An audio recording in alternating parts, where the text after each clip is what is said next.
rendez-vous. Alors vous, lycée territoriaux? Oui. On avait des propositions, parce qu'il existe dans les écoles des vacataires qu'on surnomme des AGIC. Ce sont des agents qui travaillent 2 heures entre l'interclasse. On aurait pu essayer de leur faire passer un BAFA et de leur augmenter leur tranche horaire, ce qui aurait déjà un petit peu réduit la précarité. Voilà. C'est combien les asiles? Je crois qu'il en reste 210. Donc c'est des gens qui ont des contrats de combien d'heures? 2 heures. De 2 heures Par jour. Par jour. Je lui redonne la parole. Donc vous, c'était la solution que vous avanciez. Bon, il y avait pas que puiser ça. dans ce... Il n'y avait pas que ça. Il y avait quoi d'autre? Il y a quand même plus de 5000 vacataires à la ville de Marseille. Et on aurait pu essayer de faire quelque chose pour justement leur augmenter le tranche horaire et avoir des contrats. Et pour vous, la solution, ça passait par les vacataires, ça passait pas par le recrutement extérieur? Non, tant qu'à faire. On les a, on va pas les chercher ailleurs. Je sais pas, est-ce que ces vacataires, ils sont formés à l'accueil des enfants, à proposer des activités périscolaires? Parce que c'est pas de la garderie, il s'agit de proposer des activités qualitatives, on va dire. Les gens qui recrutent actuellement, ce sont des gens qui ont simplement le BAFA.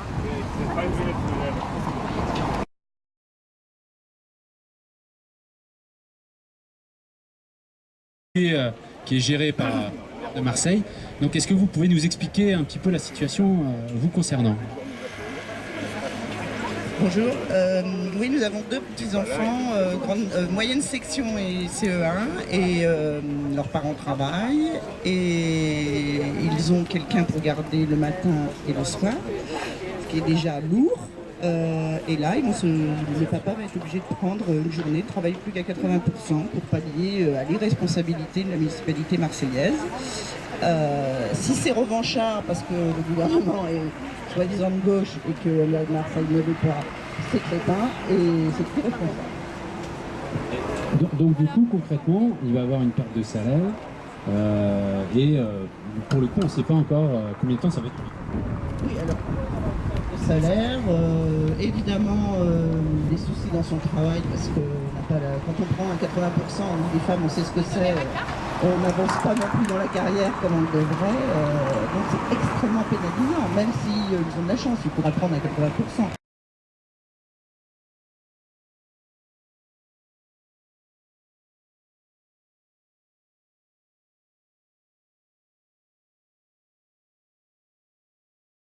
Ça va durer jusqu'octobre, ça va durer jusqu'en janvier. Donc nous, ce qu'on propose, c'est que M. Gaudin n'a pas réussi en 2 ans à préparer cette réforme, à préparer cette rentrée. On va lui montrer qu'en 1 heure, avec les citoyens, avec de l'intelligence collective, vous êtes en capacité de faire des propositions très concrètes pour pouvoir avancer. Et dans 1 heure, on ira voir le maire, on ira lui déposer à l'hôtel de ville.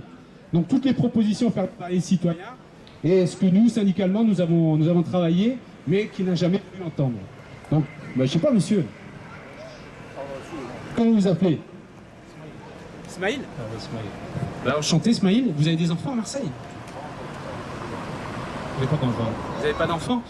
Selon vous, qu'est-ce qui pourrait être cohérent à faire pour préparer une rentrée quand on vous dit qu'il va y avoir des changements et la première des choses à faire pour essayer de construire quelque chose?